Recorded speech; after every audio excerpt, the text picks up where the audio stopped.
Kami siap mendengar dan melakukan firman-Mu. Dalam nama Tuhan Yesus. Haleluya. Amin. Jemaat dipersilakan duduk dan boleh mematikan lilin yang ada.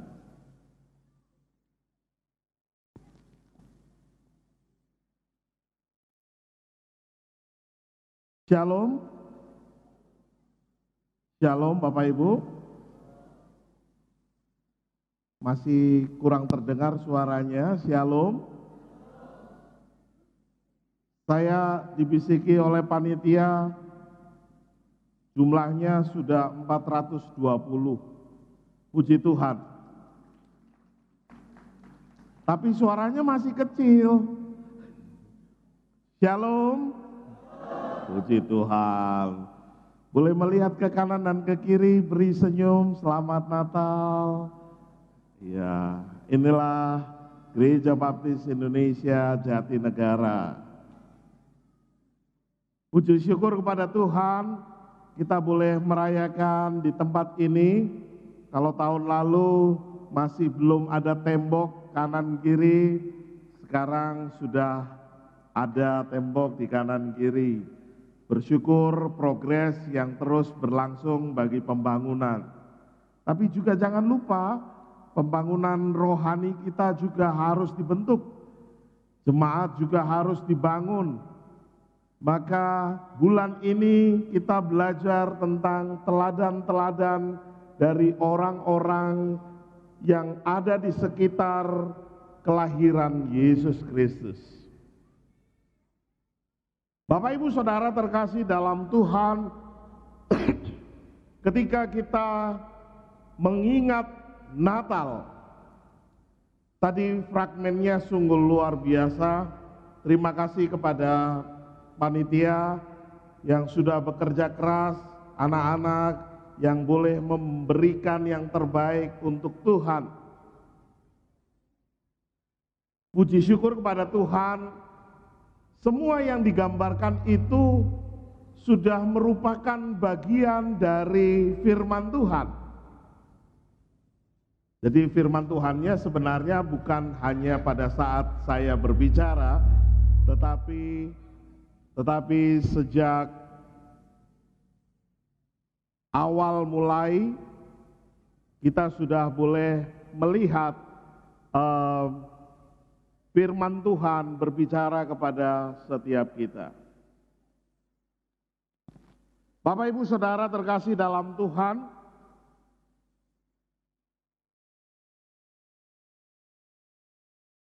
Bapak Ibu Saudara hadir ada di dunia ini pasti ada maksud dan tujuan Tuhan.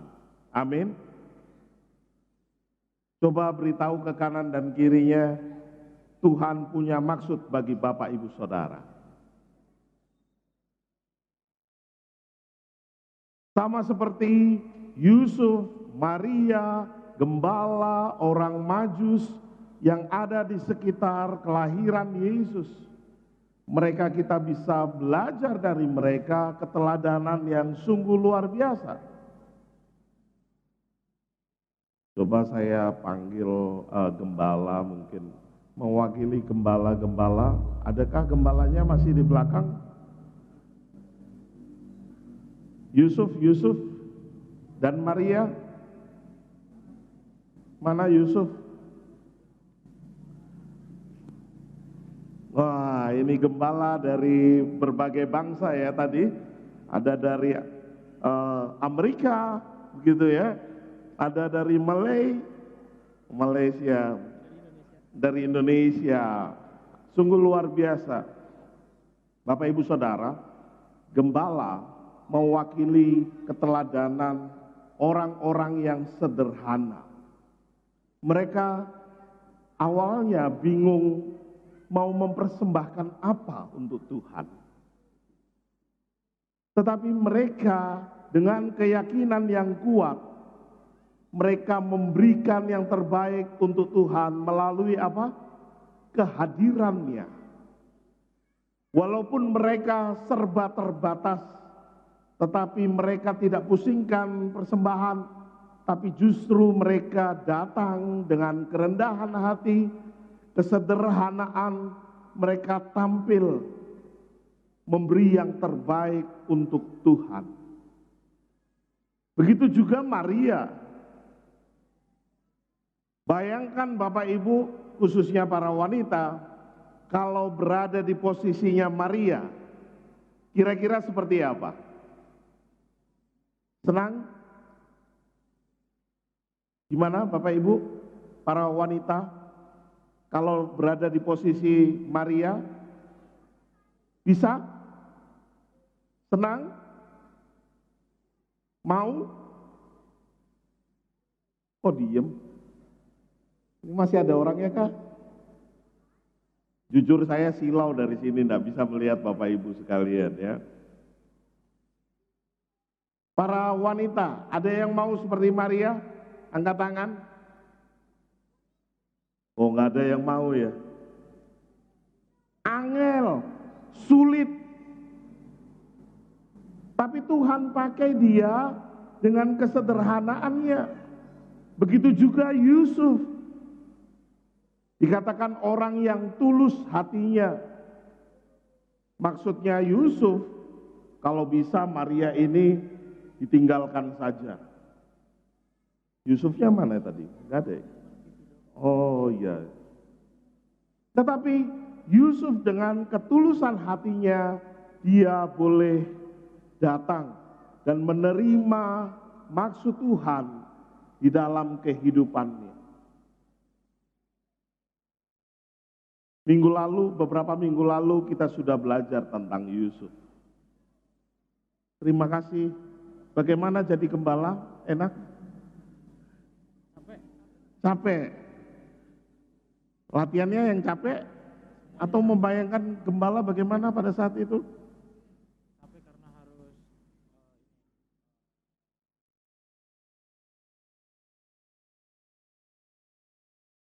Capek. Harus mau tunduk sampai ke Bethlehem. Mereka dengan cepat-cepat, ya perhatikan, gembala tertulis begitu malaikat Tuhan hadir, gembala dengan cepat-cepat datang ke Bethlehem. Boleh kembali ke tempatnya. Hari ini kita akan melihat keteladanan dari anak manusia, yaitu Yesus Kristus. Firman Tuhan tadi dikatakan dalam 1 Petrus 2 ayat 21 berbunyi demikian. 1 Petrus 2 ayat 21, mari kita baca bersama-sama Bapak Ibu Saudara sekalian. 1, 2, 3. Sebab untuk itulah, wah ini belum 400 ini. Ayo 1, 2, 3. Sebab untuk itulah, karena Kristus pun telah menderita untuk kamu dan telah meninggalkan teladan bagimu supaya kamu mengikuti jejaknya. Bapak Ibu Saudara, biasanya dalam khotbah Natal selalu mengambil dari Lukas, Matius dalam momen suasana Natal. Tapi kali ini saya mengangkat tema agak jauh dari itu. Hampir sama seperti kita membayangkan begini. Saya usia 44 tahun. Ketika saya mengingat momen kelahiran saya dengan cerita yang disampaikan oleh orang tua, maka saat ini ketika ulang tahun itu terjadi, maka momen bagi saya untuk melihat bagaimana Tuhan menghadirkan saya ke dunia. Pasti ada maksud, pasti ada rencana. Walaupun selama 44 tahun ini saya mengalami jatuh bangun, Saya mengalami berbagai macam tantangan, rintangan yang ada. Tetapi firman Tuhan hari ini menguatkan kita. Yesus hadir, kelahirannya bukan untuk senang-senang. Kelahiran Yesus ke dunia untuk menebus dosa umat manusia. Bapak, Ibu, Saudara, dan saya yang percaya kepada Yesus Kristus sebagai Tuhan dan Juru Selamat, maka kita akan masuk kepada surga yang Tuhan sudah janjikan. Tetapi itu tidak mudah. Perjalanan yang Yesus hadapi ketika dia lahir sudah sengsara. Yang biasanya tidak masuk akal oleh pikiran manusia. Masa raja di atas segala raja lahir di kandang domba? Masa raja di atas segala raja lahir sebagai anak tukang kayu? Pemikiran manusia secara logika tidak cocok. Maka hingga sampai saat ini banyak orang yang masih belum percaya Yesus Kristus adalah Tuhan dan Juru Selamat umat manusia. Karena secara akal pikiran harusnya yang menyelamatkan dunia, yang menyelamatkan manusia yang berdosa, Dia adalah Allah yang hadir dengan strata atau status yang sangat tinggi. Tetapi Yesus hadir dengan kesederhanaan. Dia memakai orang-orang yang sederhana, yang juga memakai orang Majus yang pintar, yang memiliki logika-logika tinggi, tetapi dengan ketundukan hati orang-orang Majus yang ahli astronomi, dia percaya ada sesuatu yang luar biasa. Maka ketika kita memperhatikan momen Natal pada malam hari ini, harusnya mengingatkan kita semua, untuk apa Bapak, Ibu, Saudara ada hingga sampai saat ini? Mengapa Bapak, Ibu, Saudara ada di tengah-tengah keluarga Bapak, Ibu, Saudara saat ini? Tuhan punya maksud yang indah bagi setiap kita. Dikatakan di dalam ayat 21 ini bahwa Kristus memberikan teladan bagi kita. Sehingga ketika kelahiran Yesus ke dunia ini, kita harus mengingat Dia hadir untuk menebus dosa manusia. Dia datang memberi teladan kepada kita semua. Namanya teladan itu berat. Butuh pengorbanan, butuh kemampuan, effort yang kuat. Tetapi kalau Tuhan izinkan terjadi, kita bisa melihat Tuhan memakai orang-orang sederhana seperti gembala-gembala. Tuhan juga bisa memakai orang-orang yang taat seperti Simeon dan Hana. Tuhan juga bisa memakai orang yang punya pendidikan tinggi seperti orang-orang Majus. Dan saya yakin Tuhan juga memakai Bapak, Ibu, Saudara, dan saya. Amin. Maka ketika Tuhan memakai Bapak, Ibu, Saudara untuk maksud dan tujuan yang indah, kita harus menyadari dan menggunakannya dengan semaksimal mungkin. Penderitaan di dunia ini memang akan terjadi. Yesus datang juga bukan untuk senang-senang, tapi datang dengan penuh maksud dan tujuan yang sangat indah. Dia juga datang dengan penderitaan, secara manusia, sampai ketika dia mau diperhadapkan dengan salib, dia berkata kepada Bapa, jika boleh cawan ini lalu daripadaku. Secara manusia, Yesus juga berkata, aku nggak mampu, nggak kuat. Tapi di akhir dia katakan, jadilah seturut dengan kehendak Bapa. Maka dia berserah diri dalam segala kelemahan yang ada. Dia mengikuti, tunduk dengan sabar rencana yang Allah kerjakan bagi Yesus. Inilah keteladanan yang kita bisa lihat dari sosok Yesus. Dan saya yakin Bapak Ibu Saudara hadir di sini bukan suatu kebetulan. Tuhan mau pakai Bapak Ibu Saudara menjadi teladan bagi anak cucu kita. Tuhan mau pakai Bapak Ibu Saudara menjadi teladan bagi tetangga kanan kiri, bagi orang-orang di kantor.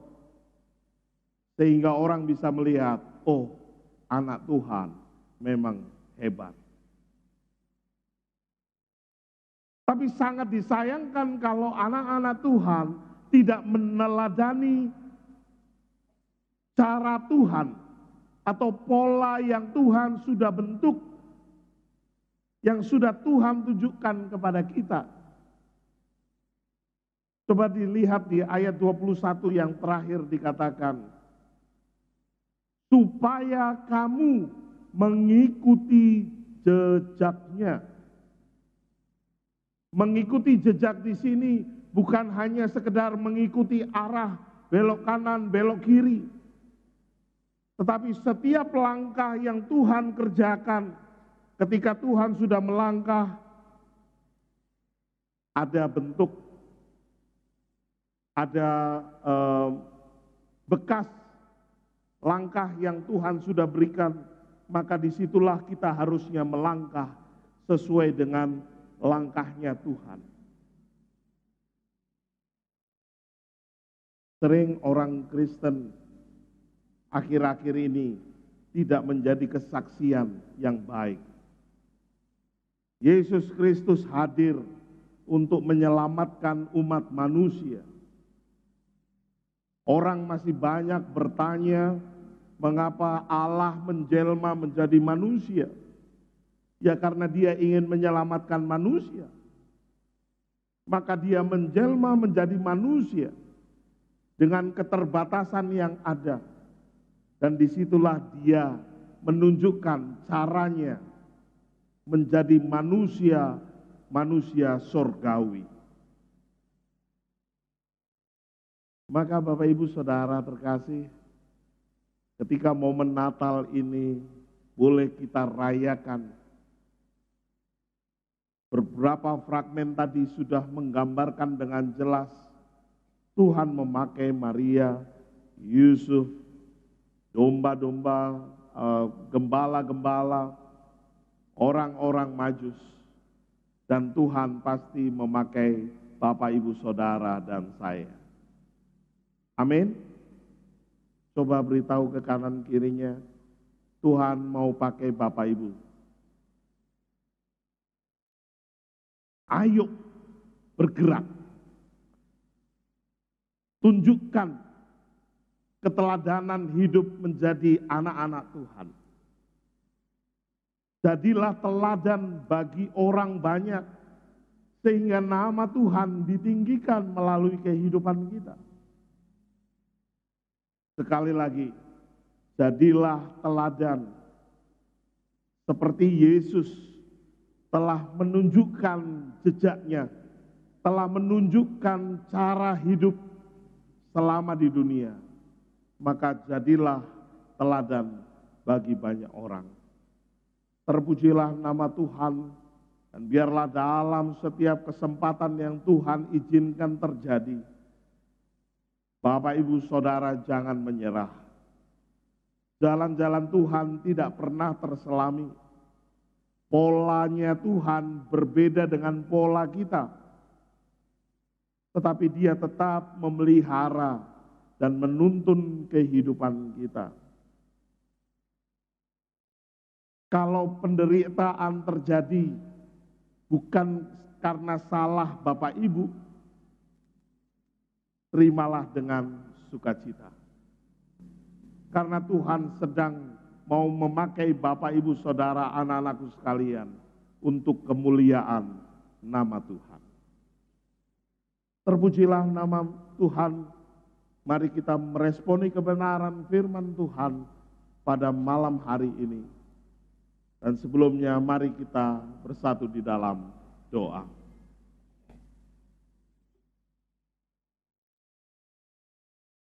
Bapa, kami mengucap syukur di tengah-tengah sukacita kami, Engkau menunjukkan keteladanan yang sungguh luar biasa menjadi anak-anak Allah.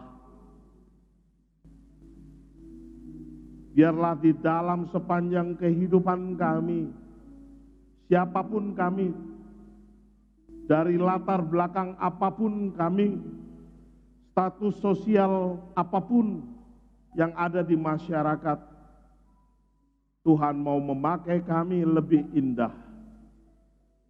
Ajar kami Tuhan, untuk kami boleh bertahan di dalam segala situasi, kondisi yang Tuhan izinkan terjadi di dalam kehidupan kami.